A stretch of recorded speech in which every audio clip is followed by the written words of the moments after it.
ఓం నమః శివాయ, శ్రీమాత్రే నమః. మిత్రులకి, శ్రేయోభిలాషులకి, అలాగే నన్ను ఇంతగా ఆదరిస్తున్న యూట్యూబ్ ప్రేక్షకులందరికీ కూడా పేరు పేరు ధన్యవాదాలు.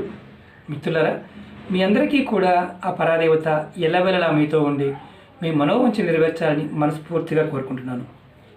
ఈరోజు మనం చాలా అద్భుతమైన ఉపాయం తెలుసుకుందాం. చాలా తేలికైంది, అద్భుతంగా పనిచేసే ఉపాయం.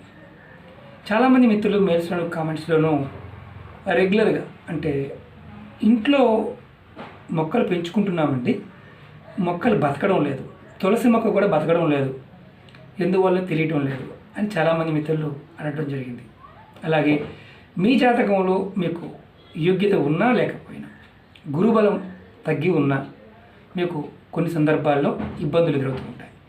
అలాంటి ఇబ్బందుల నుంచి బయటపడడానికి, మీకు రాజయోగం కలగడానికి, ధనం అనేది నిలబడడానికి, సుఖ సంతోషాలు ఉండడానికి ఈ ఉపాయం. ఈ ఉపాయానికి కావాల్సిన మొక్కలు తులసి మొక్క, అరటి మొక్క. ఎలా పెట్టుకోవాలి, ఏ విధంగా పెట్టాలి, ఏ రోజున పెట్టాలో తెలియచేస్తాను. వీడియోని స్కిప్ చేయకుండా చూడండి. అలాగే మీకు ఈ వీడియో నచ్చినట్లయితే లైక్ చేయండి, నా ఛానల్ సబ్స్క్రైబ్ చేసుకోండి, గంట సింబల్ని యాక్టివేట్ చేసుకోండి, 10 మంది మిత్రులకు షేర్ చేయండి. అలాగే అనేక రకాలైన సమస్యల మీద నేను వీడియోలు చేయడం జరిగింది. మీరు నా వీడియోస్లోకి వెళ్ళండి, మీరు ఆచరించగలిగే ఉపాయాన్ని ప్రయత్నించేయండి. ఆ పదార్థం దొరకకపోయినా, ఆ సమయం మీకు కుదరకపోయినా ఉపాయాలని ప్రయత్నించేయవద్దు. ఎందుకంటే ఇది ప్రాకృతికమైన శక్తి ఆ సందర్భంలోనే ఉంటుంది. కొంతమంది మిత్రులు నాకు తులసి మొక్క దొరకలేదండి, వేప మొక్క దొరికింది, చేయొచ్చా అని అడిగేవారు కూడా ఉంటారు. తులసి మొక్క చెప్తే తులసి మొక్కే చేయండి. ఎందుకంటే తులసి మొక్క దొరకకపోతే వేరే మొక్కలతో చేయడానికి ఆ ఉపాయం పనిచేయదు. అలాగే ఈ ఉపాయాన్ని ఎలా చేయాలో చెప్తాను. ఎవరి జాతకంలో అయితే గురువు బలహీనంగా ఉన్నాడు, ఎవరికైతే ఎంత చేసినా కుటుంబంలో ఆ ఇంట్లో కలిసి రావడం లేదు, వారు ఇంట్లో సుఖ సంతోషాలు లేవు, అంటే పిల్లలతోనూ భార్యతో సరైన సత్సంబంధాలు లేవు. చాలామంది తెలియదు ఏంటంటే, ఇంట్లో కనుక మీరు మొక్కలు పెంచితే మీకు మనసుకు ప్రశాంతత వస్తుంది. మొక్కల్లో ఆ శక్తి ఉంటుంది. అందుట్లో దేవతా వృక్షాలు అయితే ఇంకా అద్భుతంగా మన మీద ప్రభావం చూపిస్తాయి. ఇప్పుడు మనం ఈ చెప్పుకోబోతున్న మొక్కల్లో తులసి మొక్క, అలాగే అరటి మొక్క. చాలామంది మొక్కలు పెంచుతారు, ఏ దిశలో ఉంచాలో, ఏ దిశలో పెంచాలో తెలియదు. అరటి మొక్కని అలాగే తులసి మొక్కని ఒక దగ్గర ఒక ప్రదేశంలో పెంచినట్లయితే రాజయోగం కలుగుతుందని శాస్త్రం చెప్తుంది. మీరు మీ ఇంట్లో ఖాళీ పెరడు ఉంటే ఎవరికైనా సరే ఈ ఉపాయాన్ని చేయవచ్చు. అరటి మొక్కని మీరు గురువారం ఉదయాన్నే నర్సరీలో దొరుకుతాయి, దగ్గరలో తోటలో ఉంటే తోటలో దొరుకుతాయి, దుంప తెచ్చి పెట్టుకోవచ్చు. ఖాళీ ప్రదేశం ఉంటే మీ ఇంటి తూర్పు భాగం ఏదైతే ఉంటుందో దానికి, అలాగే ఉత్తరం ఈశాన్యం భాగం ఉంటాం కదా, 4 భాగాలు చేయండి. మీ ఇల్లు ఎలా ఉందనుకోండి, ఆ ప్లేస్ని 4 భాగాలు చేయండి. 4 భాగాల్లో ఈశాన్య భాగం వైపు ముందు మీరు అరటి మొక్కని పెట్టండి. అరటి మొక్కను ఒక భాగంలో పెట్టండి. మాకు ఖాళీ లేదండి అంటే కుండీలో అయినా పెట్టండి. శాస్త్రానికి దాన్ని పెట్టిన తర్వాత గురువారం ఉదయం, ఆ తర్వాత తులసి మొక్క, అరటి మొక్క ఇక్కడ పెట్టారు, తులసి మొక్కని దాని పక్కనే పెట్టండి. అరటి మొక్క పెద్దదవుతుంది, ఈశాన్యంలో బరువైపోతుంది అని భావం ఉంటుంది. అరటి మొక్క పెరుగుతుంది, తర్వాత మనం కట్ చేస్తాం కెల వచ్చిన తర్వాత. మీరు ఈ తంత్రం కోసం అయితే కుండీలో కూడా పెంచుకోవచ్చు. బోన్సాయి కూడా దొరుకుతూ ఉంటాయి, చిన్నవి దొరుకుతూ ఉంటాయి. కొంతమంది ఇళ్ళలో చూడండి, మీకు అర్థమవుతుంది. గురువారం నాడు అరటి మొక్కని పెట్టుకోవాలి, ఉదయం పూట. అది కూడా గురువారం ఉదయం 6 నుంచి 8 గంటల మధ్య ప్రాంతంలో పెట్టాలి. అరటి మొక్క పెట్టిన తర్వాత అదే గురువారం నాడు తులసి మొక్కని, అరటి మొక్క కుడి పక్కన పెట్టాం, ఎడమ పక్కన ఇది ఎడమ చేయం, ఇది కుడి చేయం. ఇది అరటి మొక్క అనుకోండి, ఇది తులసి మొక్క. ఇది తులసి మొక్క చూపించడం కోసం పెట్టాను. ఈ తులసి మొక్కని ఎడమ పక్కన పెట్టండి. ఇది అరటి మొక్క, ఇది తులసి మొక్క పెట్టి ప్రతిరోజు కూడా మీరు నమస్కారం చేసుకుంటూ ప్రతిరోజు నీళ్లు పోస్తూ ఉండండి. ఒకవేళ అరటి మొక్క పెద్దదైపోయింది, తులసి మొక్క చిన్నగానే ఉంది, నీడ అంటే చనిపోయింది అనుకోండి, మొక్క ఎండిపోయింది, మళ్ళీ కొత్త మొక్క పెట్టండి, సేమ్ అలాగే పెట్టండి. ఏంటి లాభం? అసలు తులసి మొక్క మనందరికీ తెలుసు, దైవ స్వరూపంగా చూస్తూ ఉంటాం. లక్ష్మీదేవి, తులసీదేవిని ఆరాధిస్తూ ఉంటాం. నా వీడియోలో అంతకుముందు ఎన్నో అద్భుతమైన ఉపాయాలు తులసి మొక్క గురించి చూడడం జరిగింది. ఈ 2 మొక్కలు కలిపి పెట్టడం వల్ల మీకు రాజయోగం వస్తుంది. మీ జాతకంలో గురు భగవానుడు అంటే గురువు బలహీనంగా ఉండి మీకు ఏ పని కాకపోవడం, అలాగే ఆర్థికంగా స్థిరంగా లేకపోవడం, మానసిక ఆర్థిక పరిస్థితులు తారుమారవటం గురువు వల్ల జరుగుతుంటాయి. ఈ ఉపాయం చేస్తే మీ ఇంట్లో ఇలా మొక్కలు పెట్టి పెంచుతూ ఉంటే, అది కూడా తూర్పు ఈశాన్య భాగంలో పెంచుతూ ఉంటే ఖచ్చితంగా మీకు గురుబలం పెరుగుతుంది. అలాగే అరటి మొక్క, తులసి మొక్క పక్కపక్కన పెంచడం వల్ల శ్రీమన్నారాయణుడు అంటే నారాయణుడి యొక్క కృప మీ మీద ఉంటుంది, లక్ష్మీదేవి కృప మీ మీద ఉంటుంది, గురుబలం పెరుగుతుంది. ఖచ్చితంగా మీకు అనుకున్న పనులు అనుకున్న విధంగా అవ్వడానికి అవకాశాలు ఏర్పడతాయి. మీ ఇంట్లో మొక్కలు లేవనుకోండి, అసలు ఏ మొక్కలు పెంచట్లేదు, మీ ఇంట్లో త్వరగా నకారాత్మక శక్తి వచ్చి కూర్చుంటుంది. మనతో పాటు పురాణాలు ఏం చెప్తున్నాయంటే, మనతో పాటు మొక్కలు కూడా భగవంతుడు సృష్టించాడు. మనం ఎంత శక్తివంతులమో మన చుట్టూ ఉండే వాతావరణం కూడా అంతే శక్తివంతమైంది.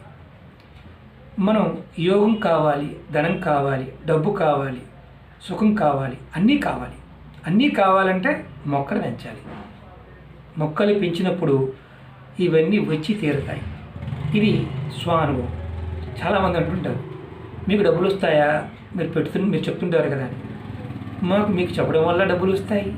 మేము కొన్ని ఆ పరాదేవత దేవుళ్ళ మొక్కల వల్ల మాకు ఎప్పుడూ కూడా వస్తూనే ఉంటాయి. ఎందుకు కలిసి రాదు అనే పాయింట్ చెప్తాను. మొక్కలు ఎందుకు మరణిస్తాయి తెలుసా? మనలో ఉన్న విపరీతమైన జలస్సు, అసూయ. చాలామంది ఏం చేస్తారంటే, మొక్కలు పెట్టిన తర్వాత పూజ చేస్తూ కూడా నీళ్ళు పోస్తూ పక్కింటి వారును ఎదురింటి వారును వారిని అంటే తిడుతూ ఉంటారు. మనం ఎప్పుడైతే ద్వేషభావంతో మొక్కలకి నీళ్ళు పోస్తామో వేరే వాళ్ళు తిడుతూ మన మొక్క చనిపోతాయి. అలాగే మన మీద ఏదైనా పూర్వకర్మల్లో ఉన్న నెగిటివ్ ఎనర్జీ మన మీద పనిచేసే అవకాశం ఉన్నప్పుడు అది డైరెక్ట్గా అంటే ప్రయోగ బాధలు కానీ ఇలాంటివి కూడా మొక్కలు అడ్డుకుంటాయి. ఎవరింట్లో అయినా సరే తులసి మొక్క నిలబడటం లేదు అంటే మీ మీద నెగిటివ్ ఇంపాక్ట్ అంటే ప్రయోగ బాధల వల్ల ఆ మొక్క మరణిస్తూ ఉందని అర్థం. మీ మీద జరిగే ప్రయోగాలని ఆ మొక్క అడ్డుకుంటుంది. ఈ ఉపాయంలో ఖచ్చితంగా మీరు నేను చెప్పిన విధంగా పెట్టండి. అలాగే కొంతమంది మిత్రులు తెలియక కొన్ని మొక్కల్ని ఈశాన్యంలో పెద్ద పెద్ద మొక్కలు పెంచుతూ ఉంటారు. అంటే బాగా కలప వచ్చే మొక్కలు, టేకు మొక్కలు అలాంటివి పెంచమాకండి. ఈశాన్యంలో అంటే మీరు స్థలాన్ని 4 భాగాలు చేస్తే ఈశాన్యం అంటే తూర్పు భాగం, ఉత్తర భాగంలో ఎప్పుడూ కూడా తేలికైన మొక్కలు ఉండాలి. అలాగే అవి మన ఇంటి అంటే కూడా ఎత్తు పెరగకూడదు. మీరు వాటిని డ్రెస్సింగ్ కూడా చేయవచ్చు. కారణం ఏంటంటే మీకు పడమర వైపు, దక్షిణ వైపు భాగంలో మీరు పెద్ద పెద్ద మొక్కలు ఎన్నైనా పెట్టుకోవచ్చు. మరి ఇప్పుడు పెద్ద సమస్య ఏంటంటే అపార్ట్మెంట్స్లో ఉన్నవారి పరిస్థితి ఏంటి? అపార్ట్మెంట్లో ఉన్నవారు మీకు అవకాశం ఉంటేనే పెంచండి. ఒకవేళ మీకు పైన ఇంటి పైన టెర్రస్ ఉంది, టెర్రస్ పైన అయినా సరే మీ ఈశాన్య భాగంలో కుండీల్లో అయినా సరే ఈ 2 మొక్కలు పెంచండి. మీరు అద్భుతాలు చూస్తారు. ఖచ్చితంగా ధనయోగం కలుగుతుంది, రాజయోగం కూడా కలుగుతుంది. చాలామంది అంటూ ఉంటారు, అరే శ్రీనివాస్ గారు మాకు పెట్టామండి కానీ కలిసి రాలేదండి. మీరు ఒక్కసారి చెక్ చేసుకోండి ఏ మొక్కలు పెట్టారు. కొంతమంది ముళ్ళ మొక్కలు కూడా ఇంటి గుమ్మం ఎదురుగా పెడుతూ ఉంటారు.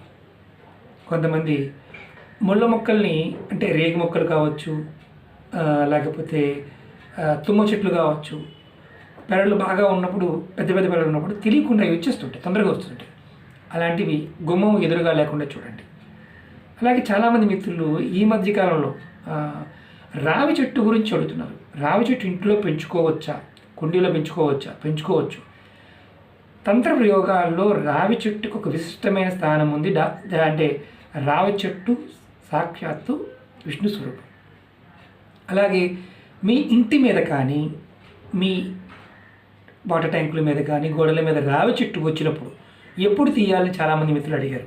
దానికి కూడా సమాధానం చెప్తాను. రావి చెట్టు తీయడానికి మీరు చేయవలసింది ఏంటంటే కాస్త మజ్జిగ తీసుకోండి. మజ్జిగ తీసుకొని మీరు ఒక శుక్రవారం నాడు ఆ చెట్టు మీద పోసి నమస్కారం చేసుకొని, నేను ఈ మొక్కను తీస్తున్నాను, ఎలాంటి ఆపత్తు రాకుండా చూడు తండ్రి అని శ్రీమన్నారాయణ తలుచుకొని ఆ మొక్కని తీసేయవచ్చు. ఇబ్బంది లేదు. రావి చెట్టుకి మజ్జిగ పోసి చేయాలి. ఇది శాస్త్రంలో, అంటే మళ్ళీ దీని గురించి చెప్పాలంటే చాలా టైం పడుతుంది. అంతకుముందు వీడియోలో కూడా నేను రావి చెట్ల గురించి చాలాసార్లు చెప్పాను. రావి చెట్టు సాక్షాత్తు విష్ణు స్వరూపం. మన పురాణాల్లో ఆ చెట్టు గురించి వర్ణన చాలా అద్భుతంగా ఉంటుంది. నేను నా వీడియోలో చూడండి, ఎన్నో ఉన్నాయి. అంటే చాలామంది భయపడుతూ ఉంటారు. భగవంతుణ్ణి పట్టుకోవాలంటే భయాన్ని వదిలేయాలి. అలాగే ప్రతి చిన్న విషయానికి కూడా మీరు భగవంతుని మీద తోసేయవద్దు. ఎందుకంటే భయంతో భగవంతుని పట్టుకున్న ఫలితాలు రావు. భక్తితో పట్టుకోండి, నమ్మకంతో పట్టుకోండి, ఖచ్చితంగా ఫలితాలు వస్తాయి. ఈ ఉపాయం చేస్తే, అంటే తులసి మొక్క, అరటి మొక్కని పెంచి మీరు పోషిస్తూ ఉంటే ఖచ్చితంగా మీకు రాజయోగం వస్తుంది, ధనం సమృద్ధిగా వస్తుంది. అలాగే ఈ 2 మొక్కలు ఒక దగ్గర పెట్టి పెంచండి. అంటే మరి పక్కనే కాదు, కొంచెం దూరంగా పెట్టండి, పోషించండి. ఖచ్చితంగా మంచి మార్పులు వస్తాయి. కుటుంబం వృద్ధిలోకి వస్తుంది. ఇది మాత్రం పక్కా చెప్పగలను. ఇవన్నీ చాలామంది అడుగుతుంటారు, మీరు చేశారా? నేను చేసి ప్రయోగాలని ఫలితాలు పొందాను. ఆర్థికంగా మనం ఉన్నతిలోకి రావాలన్నప్పుడు ఖచ్చితంగా ఈ చిన్న ప్రయోగం చేయండి. కుండీలో అయినా పెంచి చూడండి, మార్పు మనం చూడగలుగుతాం. ఒకటి గుర్తుంచుకోండి, ఖచ్చితంగా పెట్టిన వారు నీరు పోస్తూ ఉండాలి. రోజు కొద్దిగా ఇంతన్నా పోయండి, ఖచ్చితమైన మార్పులు వస్తాయి. ఓకే మిత్రులారా, మీకు ఈ వీడియో నచ్చినట్టు లైక్ చేయండి, నా ఛానల్ సబ్స్క్రైబ్ చేసుకోండి, గంట సింబల్ యాక్టివేట్ చేసుకోండి, 10 మంది మిత్రులకు షేర్ చేయండి. ఓం నమః శివాయ. శ్రీమాత్రే నమః.